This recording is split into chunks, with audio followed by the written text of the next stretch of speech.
आज हमारा लेक्चर है लेक्चर नंबर 9 है। ठीक है, इंटरप्राइज एप्लीकेशन डेवलपमेंट का लेक्चर नंबर 9 है। इसे हम कह सकते हैं कि ये हमारा लेक्चर यहाँ पर मैं लिख लेता हूँ इसके साथ में ही। ये वो है ऑपरेटर ओवरलोडिंग्स को देखेंगे इन सी शार्प के अंदर। ठीक है, कंसेप्ट ऑफ स्ट्रीम्स को देखेंगे, हम देखेंगे कि डायरेक्टरी को कैसे मैनेज किया करते हैं। ठीक है ना, पाथ डायरेक्टरी और एनवायरनमेंट के साथ, और हम ड्राइव इन्फॉर्मेशन को देखेंगे। ठीक है ना, हम उसको कैसे गेट कर सकते हैं। चलिए लेक्चर स्टार्ट करते हैं। तो इसके अंदर हम सबसे पहले यहाँ पर एक क्लास ऐड करते हैं। एक क्लास हमने ऐड की, एक क्लास हमारे पास आ गई। ठीक है, ये क्लास का नाम क्लासेस की रखता हूँ मैं। ठीक है, यहाँ पर ये क्लास को मैं पब्लिक कर देता हूँ। पब्लिक क्लास 1 का नाम ठीक नहीं है, मैं इसको ऐसे कर लेता हूँ, रेक्टेंगल रख देता हूँ। रेक्टेंगल। ठीक है, ये क्लास मैंने रख ली। अब इसके साथ में ये कि अब हम लोग ये चाहते हैं कि कुछ इसके दो डाटा मेंबर्स को ले लें जिसे हम प्राइवेट रखते हैं। ठीक है ना, प्राइवेट फ्लोट रख लेते हैं। ठीक है, फ्लोट और एरिया रख देते हैं। ठीक है, और सेम इसी तरीके से दूसरा भी एक कंट्रोल सी करके हम लोग लेते हैं, कंट्रोल वी कर लेते हैं। तो इसको हम सरकमफ्रेंस ले लेते हैं, तो मैं सरकम ही लिख देता हूँ, सरकम। ठीक है, दो वेरिएबल हमने डिफाइन कर दिए। अब हम इसका गेटर सेक्टर फंक्शन बना लेते हैं। इसको हम लोग बनाते हैं पब्लिक। ठीक है, पब्लिक हमारे पास है ये फ्लोट और एरिया हमने लिया। ठीक है, और इसके साथ हमने ये डिफाइन कर दिया। इसका गेट का फंक्शन जो है इसके अंदर हम लोग डिफाइन कर देते हैं कि रिटर्न क्या करें, ये करें एरिया को। ठीक है,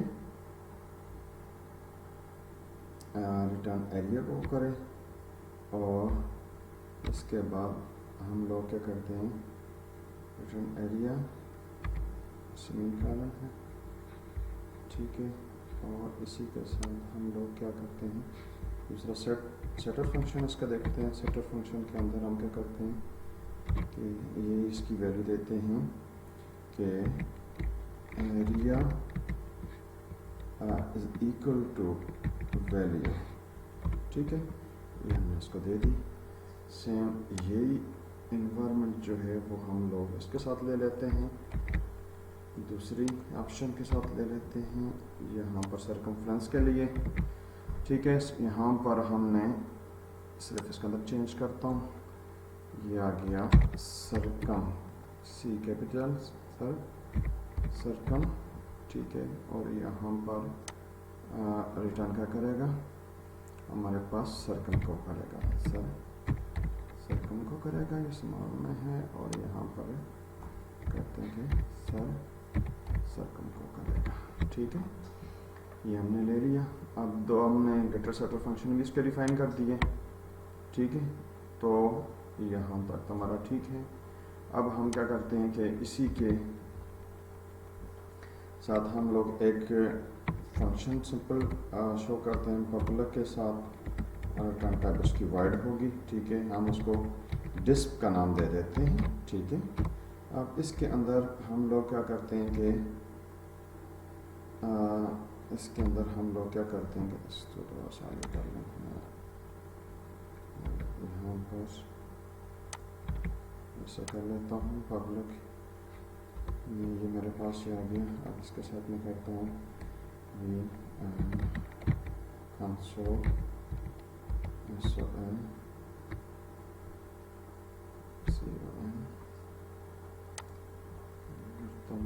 डिस्प्ले के साथ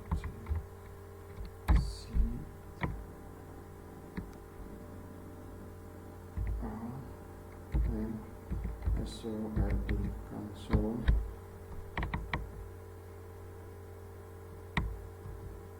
हम लोग इसको कंसोल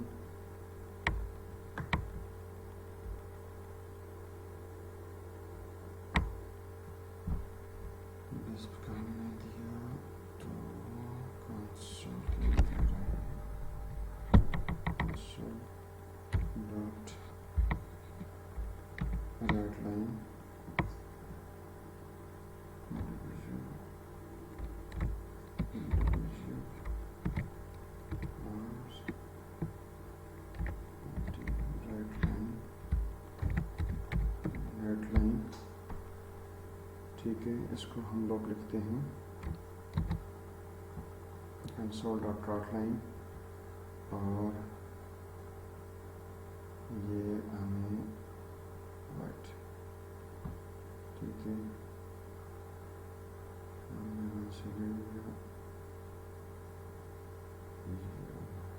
जो क्लास के बाहर नहीं, इसकी ये ऑप्शन है, हम लोग इसको लिखते हैं। तो हमारा फंक्शन था क्लास, ये थोड़ी सी मिस्टेक थी हमारी, काट लेते हैं, यहाँ पर हम इसको कंट्रोल ऐसे कर लेते हैं, ठीक है। क्लास के अंदर है, फंक्शन इसका हमने डिफाइन कर दिया, सही है। वो उसके लिए होगा, फंक्शन के लिए ये नेम स्पेस के लिए ये आ गया, और ये इसके लिए हो गया। इसको थोड़ा सा आगे कर देता हूँ ताकि इससे इंटरप्ट ना हो, ये ऐसे, ठीक है। ये पब्लिक क्लास रेक्टेंगल की क्लास के साथ बराबर हो गया, और यहाँ पर मैं इसको शो करता हूँ, क्या करता हूँ कि ये एरिया इज इक्वल टू, ठीक है, plus area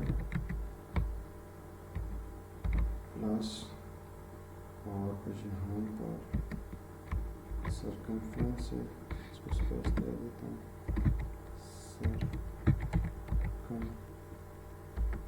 is equal two plus circum, ठीक है। ये हमने इसके साथ लिख लिया, और उसके साथ हमने स्विंग का दे दिया। ये हमें इसका मेथड शो कर रहा है, हमने एक मेथड डिफाइन किया हुआ था, ठीक है। अब हम जो है आते हैं ऑपरेटर ओवरलोडिंग की मेन चीज़ के ऊपर, ठीक है ना। जब दो ऑब्जेक्ट को हम लोग जमा करते हैं तो उसके लिए हम लोगों को ऑपरेटर लिखना पड़ता है, जैसे मैं कर लेता हूँ पब्लिक, ठीक है, स्टैटिक लेता हूँ उसको, स्टैटिक, ठीक है, और ये मैं रिटर्न का वो इस्तेमाल करता हूँ क्लास को, ठीक है। ये मैं पहले भी इसके मतलब कि आपको बताया था, ये ऑपरेटर है, ऑपरेटर, और यहाँ पर हमने फंक्शनलिटी प्लस की लेनी है, इसलिए हम लोग क्या कर देते हैं, यहाँ पर रेक्टेंगल, इसको हम लोग R1 कर देते हैं, और इस तरीके से रेक्टेंगल, और इसको हम लोग R2 से कर देते हैं, ठीक है। मैंने ले लिया, यहाँ पर कोड ऑपरेटर फंक्शन हमने लिखा, ठीक है। इस फंक्शन के लिए हम लोग क्या करते हैं, यहाँ पर एक रेक्टेंगल का ऑब्जेक्ट डिफाइन करते हैं, R इज इक्वल टू बराबर होगा न्यू और रेक्टेंगल के साथ, ठीक है। ये हमने डिफाइन कर दिया इसको। अब हम लोग क्या करते हैं कि यही हमारे पास आएगा R डॉट एरिया, किसके बराबर होगा, ये बराबर होगा R1 dot area plus R2 dot area, ठीक है। यहाँ से हम इसका ले लिया। अब हम थोड़ा सा नीचे चलते हैं और इस तरीके से करते हैं R डॉट सरकम लेते हैं इज इक्वल टू, ये हमारे पास आएगा R1 डॉट सरकम लेंगे, ठीक है, प्लस R2 डॉट सरकम, ठीक है। लेके हम इसको ड्रा करते हैं, सही।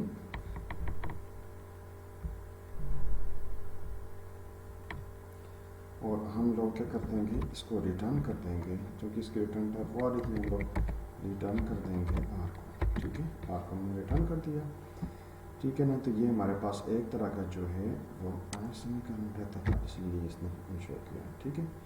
यहाँ तक हमने इसको एक्सप्लेन किया है, ठीक है। अब हम जाते हैं मेन क्लास के अंदर। मेन क्लास के अंदर गए, यहाँ पर हम लोग क्या करते हैं, यही रेक्टेंगल हमने यहाँ से इसका जो है वो डिफाइन किया रेक्टेंगल के साथ हमने R1, इसको मैं कैपिटल R के साथ लेता हूँ R1, ठीक है। और इसके साथ हम लोग जो है ना ऑब्जेक्ट डिफाइन कर देते हैं न्यू रेक्टेंगल, ठीक है। मैंने लिया सेमीकोलन डाल दिया, इसी को मैं कंट्रोल C करता हूँ और इसी के साथ कंट्रोल V कर देता हूँ ताकि ये मेरे पास मैं इसको R2 ले लेता हूँ, ठीक है। ऐसे ही मैं इसको कंट्रोल V करके इसको यहाँ से मैं R3 सेमीकोलन ये डिफाइन कर देता हूँ, ठीक है। तो अब इसके साथ में क्या है कि मैं इसको इनको वैल्यू इनिशियलाइज करता हूँ, वैल्यू देता हूँ, मैं कहता हूँ ये रखिए R1 डॉट एरिया, ठीक है ना। R1 dot area caps lock के अंदर वगैरह कुछ फंक्शनैलिटी है उसको वैल्यू दूंगा, क्योंकि जो सिंपल एरिया है वो तो प्राइवेट है, इसको हम लोग एक्सेस नहीं कर सकते हैं, ठीक है। मैं फॉर एग्जाम्पल वहाँ पर 21 दे देता हूँ, सही। इस तरीके से मैं क्या करता हूँ कि यही R1 डॉट सर्कम को लेता हूँ, ठीक है ना। सर्कम को मैं डिफाइन कर देता हूँ, कहता हूँ कि वो है 19, ठीक है। और इसी तरीके से मैं R3 की मैं लेता हूँ R3, ठीक है ना। ये R3 है, R3 इस इक्वल टू मेरे पास आता है R1, ठीक है। R1 प्लस R2 ये हमने ले लिया, ठीक है ना। ये हमने इसको शो किया, ठीक है। और इसी के साथ हम लोग क्या करते हैं कि इन तीनों को डिस्प्ले भी कर देते हैं ताकि हम कहते हैं कि यह आता है कि R1 डॉट डिस्प, इसके अंदर हमने वैल्यू दी हुई थी, ठीक है ना। डिस्प के फंक्शन को कॉल कर देते हैं, तो ये चीज़ हमारे पास आ जाती है। मैं इसी को कॉपी पेस्ट कर लेता हूँ, इसी को देखिए मैं आपके सामने इसको क्या कर देता हूँ, कंट्रोल V की और नेक्स्ट कंट्रोल V किया, ये R2 हो जाएगा, ठीक है। और ये R3 हो जाएगा, सही। अब मैंने इसको यहाँ से डिस्प्ले कर दिया। अब मैं इसको क्या करता हूँ, रन करता हूँ, ठीक है। रन हो गया। अब इसके अंदर मैं जाता हूँ, कमांड प्रॉम्प्ट के अंदर CLS लिख देता हूँ ताकि स्क्रीन साफ हो जाए। इसके अंदर मैं कर देता हूँ माई फर्स्ट प्रोग्राम 9। तो जब मैं कॉल करता हूँ तो देखें मेरे पास जो है वो इसकी वैल्यू शो कर रहा है कि एरिया जैसे 21, सरकमफ्रेंस 19 है, दूसरे का एरिया 0 0, ये दूसरे का 0 क्यों दिया इसने, हमने मिस्टेक्स की होगी। एरिया ये दिया, हाँ मैंने R2 का यहाँ पर दिया नहीं है, सॉरी। कंट्रोल C, ये मिस्टेक थी मेरी। कंट्रोल V करता हूँ, यहाँ पर मैं ये 2 कर देता हूँ, यहाँ पर 2 कर देता हूँ, वैल्यू सेम ही रखता हूँ, ठीक है ना। तो रखने के बाद इसको अब मैं रन करता हूँ, ठीक है। रन करने के बाद मैं देखें यहाँ से इसको जो एग्जीक्यूट करूँगा तो मुझे ये वैल्यू बता रहा है कि एरिया 43, 42 और 38 है। अब देखें फंक्शनलिटी को और से देखें, फंक्शनलिटी क्या कह रही है। फंक्शनलिटी ये कह रही है कि हम लोग इस क्लास के अंदर थे, हमने एरिया एक रेक्टेंगल क्लास डिफाइन की, इसके अंदर एरिया और सर्कमफ्रेंस लिया, उसके हमने गेटर सेटर फंक्शन एरिया के भी दिए और दूसरे के भी दिए, सर्कमफ्रेंस के भी दिए। अब इसको हमने डिस्प्ले कर दी, एरिया को सर्कमफ्रेंस को शो कर दिया। देखें अब इसके अंदर यहाँ पर था, हम लोग वैसे फंक्शन ओवरलोडिंग करते थे, यहाँ पर मैंने ऑपरेटर ओवरलोडिंग किया है, ठीक है ना। हम फंक्शन के थ्रू भी इसको ले सकते थे, सिंपल फंक्शन के थ्रू भी ले सकते थे। हमने क्या किया, यहाँ पर ऑपरेटर ओवरलोडिंग किया। हमने ऑपरेटर ओवरलोडिंग के लिए ये सिंटैक्स लगा जाता है, इसको देख सकते हैं आप, ठीक है ना। इसके अंदर हमने इसको डिफाइन किया, इसके अंदर हमने इसकी रिटर्न टाइप क्या थी, हमने क्या लिया, रेक्टेंगल, यानी वो क्लास ली है, ठीक है ना। तो अब रेक्टेंगल में एक ऑब्जेक्ट बनाता हूँ आर जो बराबर है, यानी इसको मैंने एक इसका ऑब्जेक्ट बनाया रेक्टेंगल का, और इसी के साथ मैंने क्या किया, आर डॉट एरिया, ये दोनों एरिया को मैंने ऐड अप कर दिया और सर्कमफ्रेंस को मैंने ऐड अप कर दिया, रिटर्न आर किया। इसके अंदर मुझे दोनों चीज़ें यानी एरिया और सर्कमफ्रेंस चला जाएगा। अब मैंने क्या किया कि जब इसके मेन प्रोग्राम के अंदर गया तो मेन प्रोग्राम में जाके मैंने 3 ऑब्जेक्ट बनाए, R1 R2 R3 के मैं किया। इसके अंदर मैंने अब इसको वैल्यू दी मैंने R1 डॉट एरिया, ये कैप्सल आके के साथ एरिया मैंने लिया क्योंकि ये पब्लिक फंक्शन है। यहाँ पर जाके देखें तो ये पब्लिक फंक्शन है इसका, ये वाला ये मैंने पब्लिक लिया। जो प्राइवेट हैं वो छोटे में आते हैं, स्मॉल एरिया ए के साथ वो स्टार्ट होता है, तो उसको हम लोग करेंगे तो वो हमें सिंटैक्स में एरर देगा, ठीक है, कि वो प्राइवेट पार्ट को हम लोग नहीं कर सकते हैं। तो ये हमने लिया, ये फंक्शनैलिटी थी, इस फंक्शन के लिहाज से हमने इसको वैल्यू असाइन कर दी, सर्कमफ्रेंस को हमने कर दी, ठीक है ना।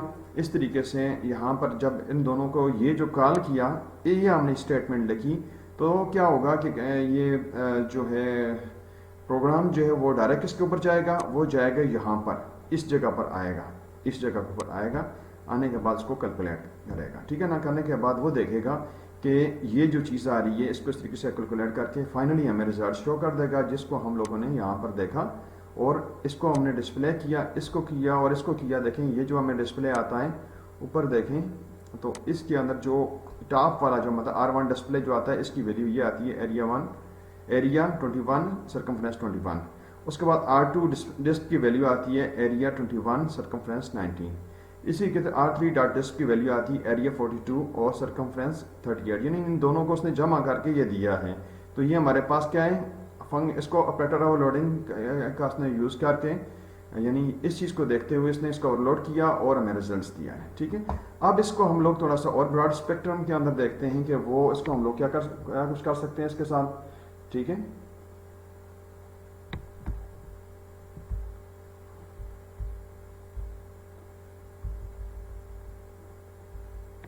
अब देखें हमारे पास ये जो प्रोग्राम्स है क्लास वाला, इसी को प्रोग्राम को हम लोग क्या करते हैं कि यहाँ से कॉपी करते हैं, ठीक है। कंट्रोल C किया और उसके बाद हम लोग चले गए नीचे आके, मैंने इसको कंट्रोल V कर दिया। इसकी जगह पर मैं क्या कर देता हूँ कि ये चूँकि मैं इसको इज इक्वल टू कर लेता हूँ, बराबर का कर लेता हूँ, ठीक है ना। और इसकी रिटर्न टाइप जो है ना वो मैं बूलियन देता हूँ, क्या देता हूँ, बूल, BOOL में इसकी रिटर्न टाइप दे देता हूँ, ठीक है ना। तो यहाँ पर आके मैं क्या करता हूँ कि यहाँ पर जो तरतीब है यहाँ पर मैं कर देता हूँ कि ये मेरी बूल मैंने, और यहाँ पर मैं एक स्टेटस लिख देता हूँ, क्या कर देता हूँ, स्टेटस, इसका स्टेटस क्या है, ठीक है ना।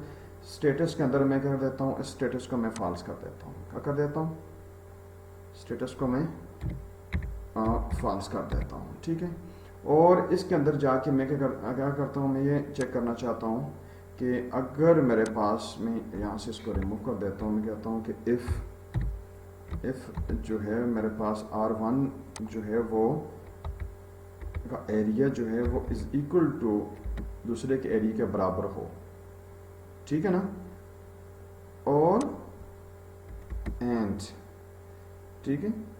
तो इसके अलावा मैं क्या करता हूँ कि इसके अंदर ये कर देता हूँ कि R1 सर्कम एंड की जो है, यहाँ पर मुझे डबल एंड लिखना पड़ेगा, ये एंड R1 डॉट सर्कम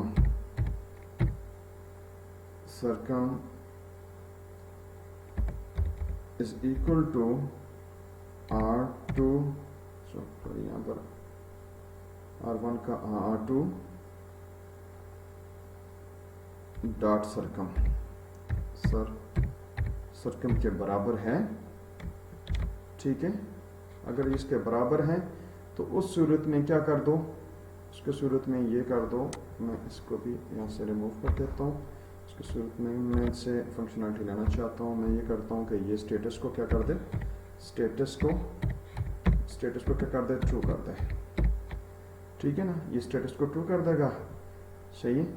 नहीं तो इसको रिटर्न स्टेटस कर देता हूँ, ठीक है।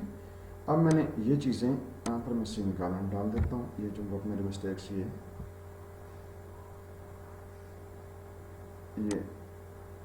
स्टेटस इज इक्वल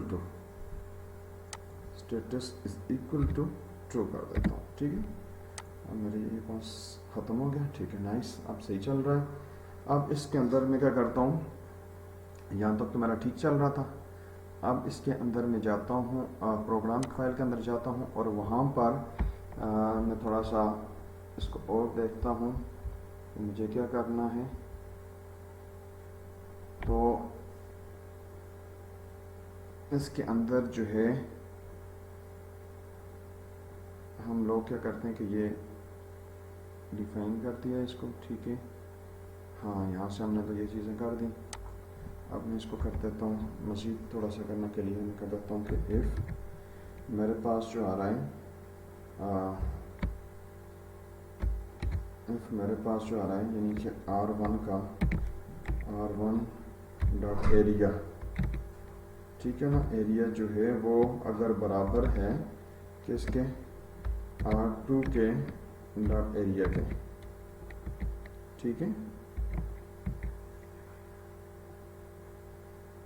के बराबर है, ठीक है। और मैं कहता हूँ कि इसी को उठा के कंट्रोल सी करके यहाँ पर लग देता हूँ, कंट्रोल भी कर लेता हूँ। मैं कर देता हूँ यार कि ये वैल्यू मेरे पास R2 डॉट है, इसका सॉरी R1 है, R1 का सरकमफ्रेंस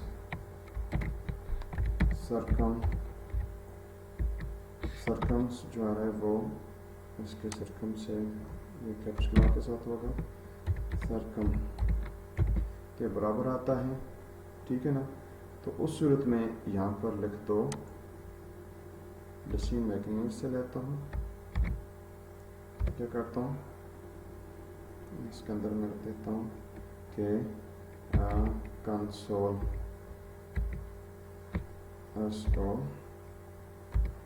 डॉट राइट लाइन, ये राइट लाइन है, ठीक है। वो किसको शो करे, वो करे कि बोथ रेक्टेंगल आर इक्वल, ठीक है। मैं इससे ये रिप्रेजेंट करवा देता हूँ, ठीक है ना। अगर ये दोनों बराबर हैं तो उसको वो शो कर दे इक्वल है, ठीक है ना। तो अगर नहीं तो एल्स की सूरत में उससे कर देता हूँ, एल्स की सूरत में मैं इस चीज़ को नॉट कर देता हूँ, नॉट इक्वल, ठीक है ना। एल्स की सूरत में क्या कर देता हूँ, कंट्रोल वी किया, मैं उसको कहता हूँ कि आर नॉट इक्वल, उसको कहता हूँ यार इतना इक्वल नहीं है, ठीक है। मैं इससे यह चीज़ें करवा रहा हूँ। सबसे पहले हमने इसको देखा था, कोड मैंने लिखा कि ये पब्लिक स्टैटिक पूल हमने इक्विवेलेंट लिखा रेक्टेंगल 1, ठीक है, रेक्टेंगल 2 के साथ, और पूल स्टेटस फॉल्स लिया। उसके अंदर हमने चेक किया कि R1 एरिया जो है वो इक्विवेलेंट है R2 एरिया के, और इसके साथ में मैं दूसरा भी ले लेता हूँ, ये भी ले लेता हूँ, और इसको कंट्रोल C करके कंट्रोल V कर लेता हूँ, और इसमें सरकमफ्रेंस को ले लेता हूँ, सरकम को, और सरकम का, ठीक है ना। तो इसके स्टेटस को मैं ट्रू कर देता हूँ, और अगर ये चीज़ें दोनों इक्विवेलेंट आ रही हैं तो ट्रू कर दे, ठीक है ना, और नहीं तो उसको ट्रू कर देगा, नहीं तो पार्टी को पहले फॉल्स है और रिटर्न स्टेटस कर देगा, ठीक है ना। इसी के साथ में मैंने दूसरा फंक्शन जो है वो नॉट इक्वल टू का मैंने यूज़ किया है, सेम स्टेटमेंट है, वहीं से कॉपी पेस्ट किया और नॉट इक्वल टू का यूज़ किया, और स्टेटस आप देख सकते हैं बिल्कुल सेम है। मैंने एली के साथ कर दो, इसे कॉन्फ्रेंस को चेक कर लें, ठीक है ना। इसी के साथ में ले लेता हूँ, तो ये वाला पोर्शन भी मैं ले लेता हूँ, जैसे उसका ऑलरेडी मैंने वहाँ के उसके साथ भी किया था, इसको भी ले लेता हूँ। तो देखें कंट्रोल C के साथ में यहाँ पर भी कंट्रोल V कर लेता हूँ, ये नॉट इक्वल टू है तो इसको नॉट इक्वल कर देता हूँ, ठीक है, इसको नॉट इक्वल टू कर देता हूँ, ये है। तो इस सूरत में वही फ्लैग, वही स्टेटमेंट तकरीबन आपको नियर अबाउट सेम नज़र आएंगी, इनको हम लोग यूज़ कर रहे हैं, ठीक है। और मेन प्रोग्राम के अंदर गया। मेन प्रोग्राम के अंदर में जाने के बाद वहाँ पर हमने ये लिखा कि इफ़ R1 डॉट एरिया जो है वो बराबर है R2 एरिया के, और इसी तरीके से हमने R1 का सरकमफ्रेंस इसके बराबर है, तो ये स्टेटमेंट प्रिंट कर दें। ठीक है ना। जब इक्विवेलेंट की ऑप्शन आएगी तो लाजमी है वो ऑपरेटर ओवरलोडिंग के ऊपर जाएगा, वहाँ पर उसको जो है ना वो रिजल्ट्स क्या मिलेगा। इस सूरत में रिजल्ट्स क्या है, ये वाला रिजल्ट बूलियन ट्रू या फॉल्स मिलेगा। इन टर्म ऑफ ट्रू होने की सूरत में जब ये चीज़ें ट्रू हो जाती हैं तो वो क्या करेगा, ये चीज़ें हमें शो करेगा। ठीक है ना। और फॉल्स होने की सूरत में जो है ना वो लाजमी इसको शो नहीं करेगा। तो इसमें फॉल्स के लिए हमने दूसरा जो है ना वो ऑपरेटर यूज़ कर लिया। तो उसमें ये करते हैं कि अगर उसके बराबर नहीं है तो उसको हम क्या देते हैं कि वो बराबर नहीं। ठीक है ना। तो हमने दोनों को एट टाइम हमने चेक कर लिया। करने के बाद इसको हम लोग रन करते हैं। ठीक है। अब इसको हम लोग देखते हैं तो इसका स्टेटस क्या है। ये हमें देखें दोनों के 1919 हैं, तो इस लिहाज से ये कहता है कि बहुत रेक्टेंगुलर इक्वल हैं। अब मैं इसकी वैल्यू को चेंज कर लेता हूँ यहाँ पर। ठीक है। यहाँ पर मैं 2 0 कर देता हूँ, और यहाँ पर मैं इसको फॉर एग्जाम्पल 9 कर देता हूँ। ठीक है ना। करने के बाद जब इसको रन करता हूँ, और अब देखिए मेरे पास जो है ना वो नॉट इक्वल की ऑप्शन आ जाएगी। देखिए are not equal, both rectangle are, ये यहाँ से आप देख सकते हैं वो शो कर रहा है कि both rectangle are not equal. ठीक है ना। तो इससे हमें चीज़ को समझने को मिली। ठीक है। जो है एब्स्ट्रैक्ट बेस क्लास है ऑफ ऑल स्ट्रीम्स। ठीक है ना। Stream is an abstraction of sequence of bytes such as a file, as input output devices, as inter process communication pipe आ गया, या हम उसको कह सकते हैं कि ये TCP/IP sockets है। ठीक है ना। The stream class and its derived classes provides a generic view of these different type of input and output and isolates the programmer from the specific details of a operating system and underlying device। और इसके अलावा stream जो है वो 3 fundamental इसके अंदर operations होते हैं। ठीक है। You can read from streams, हम स्ट्रीम से हम लोग रीड कर सकते हैं। Reading is the transfer of a data from stream into a data structure such as an array of bytes. ठीक है। उसके अलावा सेकंड जो है you can writes to the stream. Writing is a transfer of a data from data structure into a stream, हम data structure से stream की तरफ लेते हैं। और थर्डली जो आता है streams can support seeking reference to a querying and modifying the current operation, current positions within a stream. Seeker capabilities depends on a kind of a backing store as stream as, for example, network stream has no unified concept of a current positions and therefore typically do not support seeking। ठीक है ना।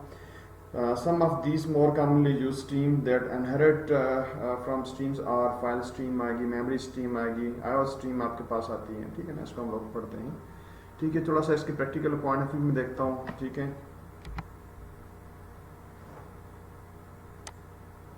अब हमने एक programmes लिया और इसमें मैं क्लास ऐड करना चाहता हूँ। एक क्लास ऐड कर देता हूँ। यहाँ से हमने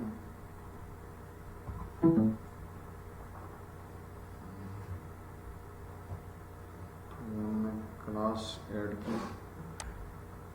ठीक है। इसको कोई भी क्लास रखते हैं। ठीक है। इसको हम लोग जो है ना क्लास 1 के साथ ले लेते हैं। ठीक है। अब इसमें हम लोग क्या करते हैं कि इस क्लास के अंदर जो है ना कुछ स्ट्रीम के लिए हमें इसकी जो है वो फाइल्स शेयर करनी पड़ती है। जैसे मैं कहता हूँ कि यूजिंग, ठीक है, using system S Y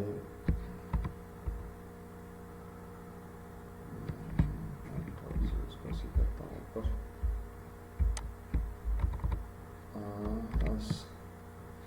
system dot आयो। ठीक है। इसे हम ले लेते हैं और अब इसके अंदर हम लोग क्या करते हैं कि स्टैटिक, असल में आज हमारा जो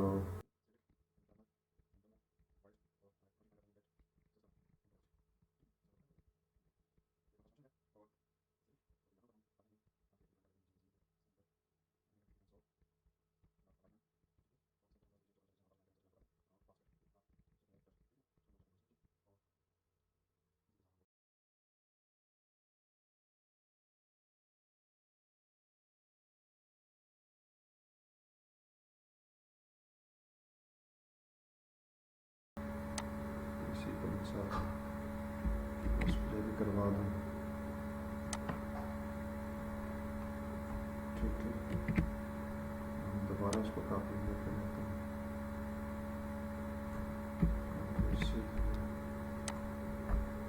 कंट्रोल V ले लिया।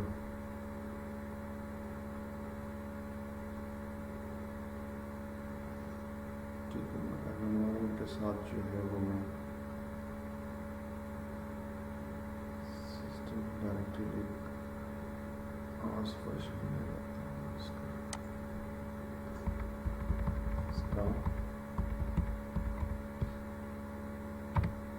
और इस वर्जन में रहता हूँ और जो है इसका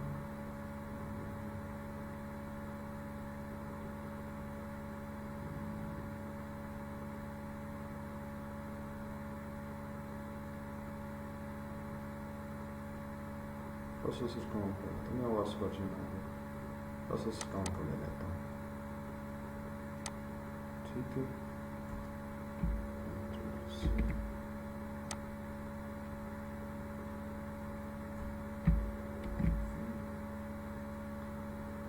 इसी को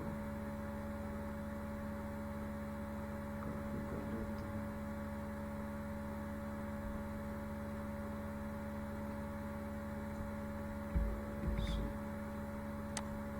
जगह कर देता हूँ और यहाँ पर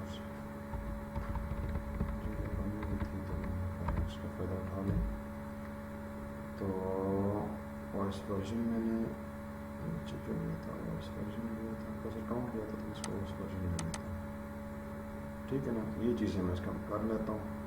करने के बाद ये देखिए मेरा यहाँ तक मैंने कुछ इसकी स्टेटमेंट्स ली।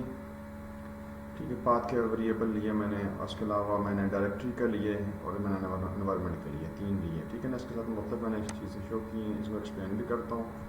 अब प्रोग्राम में आता हूँ तो ये जो मैंने फाइल बनाई हुई थी इसका नाम ये था, या फंक्शन का नाम था मेरे पास। फंक्शन का नाम क्या था? फंक्शन का नाम था गेट सिस्टम इन्फो। तो मैं इसके अंदर जाता हूँ और क्लास का नाम क्लास 1 था। तो मैं यहाँ पर जाता हूँ, कर देता हूँ क्लास 1 डॉट गेट हमारे पास कहती है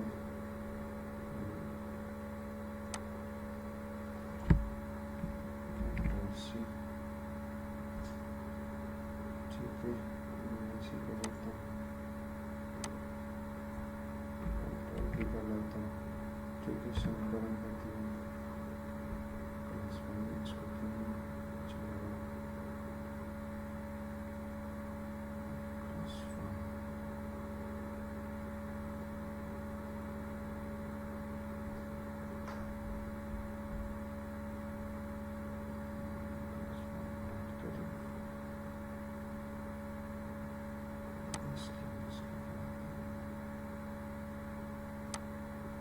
क्लास 1 हाथ कैपिटल सी से आता है, सही है। इसका ना क्लास कैपिटल सी के साथ इसको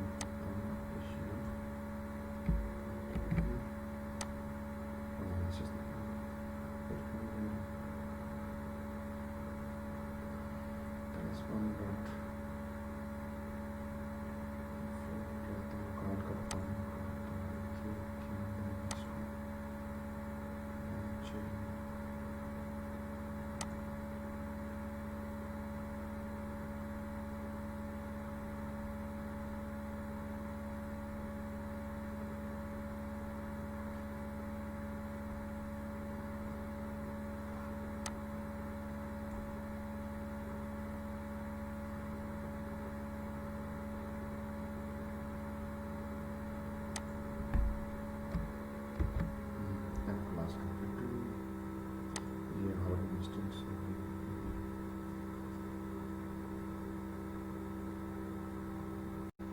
अब इसको मैं रन करता हूँ। देखिए, करने के बाद मैं इसको रन करता हूँ। मैंने रन किया ठीक है।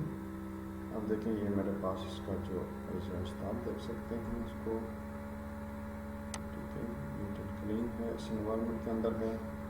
इसको देखें, मैं यहाँ से मैंने रन किया, अब इसके साथ मैं इसको करता हूँ CLS कर देता हूँ, ठीक है। और यहाँ से मैं इसको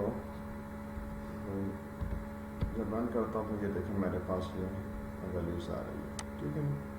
अब देखें, सबसे पहले मैं इसके साथ आपको लेकर चलता हूँ कि ये जो लाइंस है हमारे पास जो आ रही है,